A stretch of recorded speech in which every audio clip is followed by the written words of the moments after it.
Hello everyone and welcome back to another episode of Buff Breakdown. Anniversary 9, Day 3 buffs are here and we got a 5-star rider and yes, it's him! Finally! They buffed Iskandar again. It's been so long since he's been touched, so let's frickin' go. He was actually one of my main predictions from yesterday as well. And for the 4-star assassin, we have someone I didn't predict. Summer Nito. Yeah, and she actually got an MP buff, while Iskandar got a skill buff. So let's tackle the big man first, because I feel like his buff is a bit more straightforward. Also, there seems to be some kind of a theme going on. I don't know if it's just a coincidence, but usually the 2 servants per day kind of have something in common. I didn't mention it yesterday, but like Cleo and Asclepius had like a snake theme going on as well. Like both of them have snakes. And this time, I believe Iskandar is also considered a pharaoh. And obviously Nito is a pharaoh as well, so you know, take this how you will with predictions, I guess. Could be a coincidence. Anyway, Iskandar buff. So they buffed his charisma, which is good because it used to be pretty weak. So on a 5-turn cooldown, the full party got 20% attack for 3 turns, and that was it. How boring. Pretty decent uptime, but besides that, very weak for a 5-star skill. But now, much like usual, much like the past days, they didn't change anything that was on it, which is fine, but they added 2 new lines. Now the full party gets 3 turns of ignore defense as well. Wow, that is actually very cool. And yeah, he finally has a battery. He gets 30% gauge on activation. Very cool. So this means that with a ped 2, he can actually finally buster loop. Hooray! And honestly, you might be thinking it's not that big of a deal, but it actually kind of is. His damage is actually fairly strong. So his looping numbers, even with a 50% CE, should be pretty decent. I've always said that Iskandar was fairly close to being very good again. Just one more solid buff away. This could honestly be it. I'm not saying he might immediately jump to like top tier or anything like that, but this is certainly a much needed improvement. So the battery aside, of course, which makes him be able to loop and also obviously improves his DPS potential too, the ignore defense is the interesting part as well. For farming, it basically does nothing because, you know, the bosses won't have any defense ups. As far as I know, no farming nodes has ever had that. But obviously for CQs, it's going to be nice. And remember, it is AoE and it is on a good uptime. It's a 5-turn cooldown with a 3-turn uptime on AoE ignore defense. And honestly, there's not that many amazing and easy ways to give ignore defense to your party members. I feel like most of the time you would opt for a CE instead for your DPS, but if you're going multi-DPS as well, this is not a bad option because this covers all your servants. Now, it's not 100% uptime, but it is a very solid uptime nonetheless.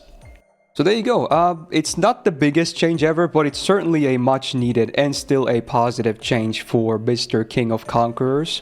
Now on the rider tier list this year, I had him on a B, like a flat B, which was probably among some of the lowest of SSRs, and actually right next to him was my other big prediction for a buff today, which was Kets, but not today, but at least they buffed Iskandar, which is still much deserved.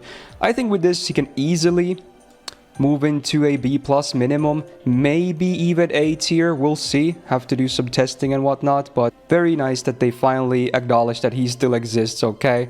Cool, because he only ever had 1 buff to his tactics, which was a good start, but never really solved the big issue with him. This buff, I feel like, will make a bigger impact overall. Good stuff.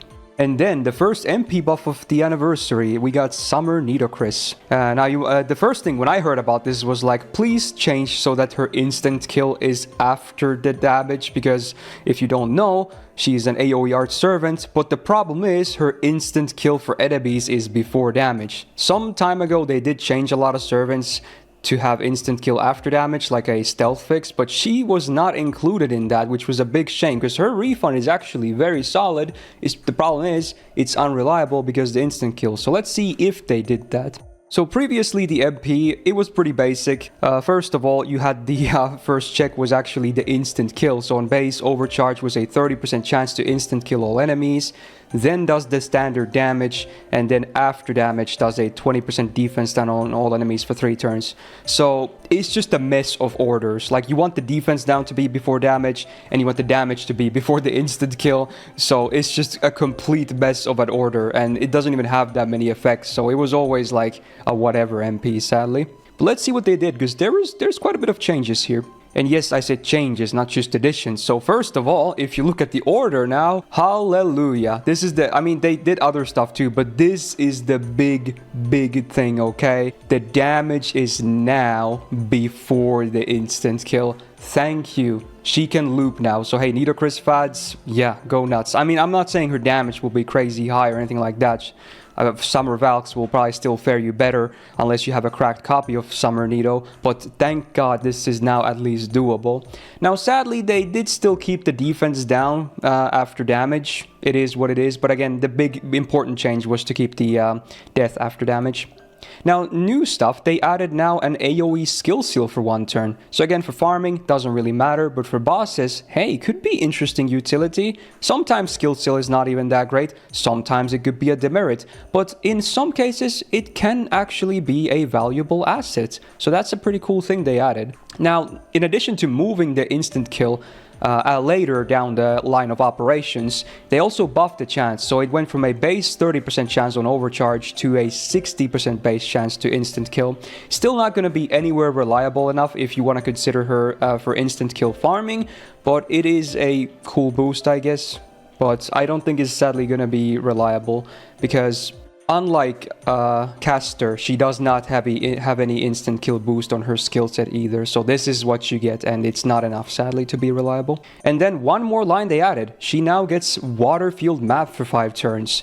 Now, she herself has 0 synergy with Water Field as far as I know, but it makes 100% sense because if you've seen her MP, she literally drowns the enemy. She spawns so much water that it's now waterland, so it makes sense to be a water field. So it's, if anything, this is like a lore accurate buff, I want to say. Now, obviously, they just released Summer Ereshkigal as well, or Beast, both, I guess. And she does have a bit of water side synergy as well. Not sure if this is because of that. I'm thinking it's mostly because of lore, but obviously there's other servants too that can benefit from having a water field, so it's kind of nice to have them. I wouldn't say I would bring Summer Nidochris purely as a water field support though, because she's mostly selfish in her kit, but you know, more options never hurt, and it's just a bonus line they added, so there you go.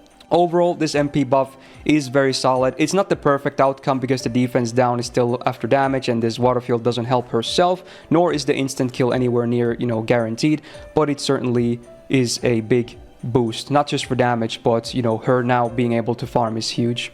So on the tier list, I had her on a very weak D+, because, you know, she really had no good place in game. She was not really there for anything. Now, I think she could honestly maybe even jump to B tier.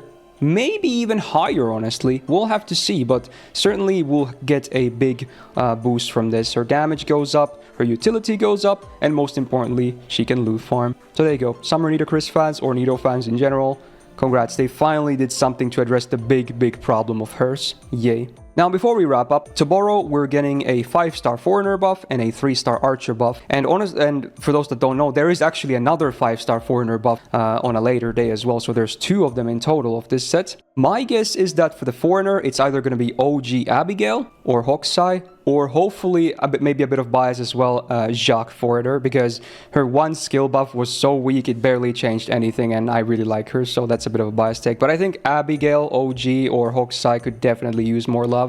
They've kind of been left behind by time. And as for the 3-star Archer, I'm guessing either Billy the Kid or Kid Gil, personally. I think they could definitely use more love. I think they're the weakest of the 3-star Archers. So there you go. Wow.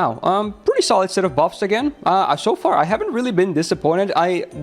Minus, I don't think Asclepius really needed a buff, especially over some other 3-star casters. The buff itself is great, don't get me wrong, but besides that, yeah, I don't think I've really been disappointed otherwise. So far, I'm pretty happy with these anniversary buffs. Mostly very well deserved. So if you enjoyed this video, do be a solid and press the thumbs up button. It really helps out. Also, do subscribe not to miss out on future videos, because again, we're doing these daily. Also, later today, a new free-to-play video on the way. Wow, double upload day, crazy. Yeah, we're pushing out that content, so yeah, road to 100k subs, let's freaking get it, dudes. I'm gonna be calling out so many names in the near future, but right now I just gotta get this video out there. Have a great rest of your day, and otherwise, see you tomorrow. Bye bye.